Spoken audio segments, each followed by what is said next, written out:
जय गुरु जी, शुक्राना गुरु जी। देखते हैं कि आपका पर्सन आपको इग्नोर कर रहे हैं। इग्नोर आप दोनों की तरफ से हुआ। पहले तो आप एक फ़ोन कॉल पे मैसेज पे झटपट उत्साहित होकर फ़ोन कॉल कर, मैसेज कर, बातें शेयर कर, दिन की दुखचर्या सुना, एक दूसरे को 100 बारी मैसेज करना, 100 बारी रिप्लाई करना, दिन रात उठते बैठते आप दोनों का जिक्र एक दूसरे के साथ होता था। तो आखिर ऐसा क्या हुआ कि आपका पर्सन हम आपको निगलेक्ट कर रहा है? आप पता लगाते हैं कि आपका पर्सन आपको निगलेक्ट क्यों कर रहा है। कुछ ना कुछ तो कारण आप दोनों के बीच में हुआ होगा। बंदा तो आपके साथ हैप्पी था, बंदा तो आपके साथ शादी करना चाह रहा था, बंदा ने तो प्रॉमिस किया था, बंदा आपको छोड़ना नहीं चाह रहा था। फिर ऐसा क्या हुआ, क्या हो गया, चर्चा क्या हो गई कि उसको आपको निगलेक्ट करना पड़ा?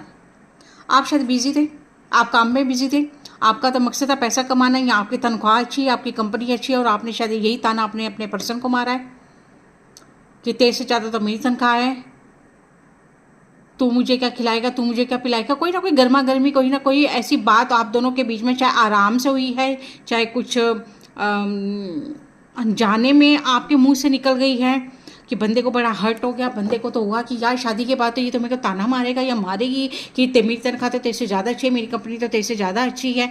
तो अब आपके पर्सन को लगा कि यार मैं ज़िंदगी भर क्या इसी बात के बोझ के तले में दबता रहूँगा। तो इसलिए शायद वो आपको निगलेक्ट करे कि भाई तू जान, तेरी कंपनी जाने, तेरा पैसा जाने, मैं तो सीधा साधारण आदमी हूँ, बंदा हूँ, बंदी हूँ, मेरी फैमिली भी है, मुझे तो 2 रोटी खानी है, सुख से खानी है, चैन से खानी है। शायद ये कोई बात ही आप दोनों के बीच में अच्छी कंपनी को लेकर के, पैसों को लेकर के आप दोनों के बीच में बात हुई है। बॉटम आउट टेक के देख लीजिए, वही मैंने तो अपने आप नहीं बोला, तो कार्ड्स कहते हैं जो। अब आपका पर्सन काफ़ी सोच विचार कर रहा है कि पैसों के कारण हमारे बीच में एक मुद्दा उठ जाए। शादी तो 2 महीने का ही है, घूमना फिरना उम्र भर तो आपने इकट्ठे ही रहना है।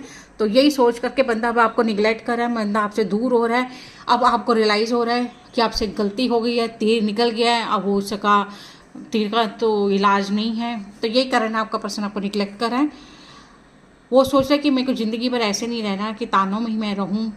हो सकता है आपके दिमाग में ना हो ये बात, उसके दिमाग में कर गई है, क्योंकि आपने मजाक में कहा, गुस्से से कहा या ताना मारा।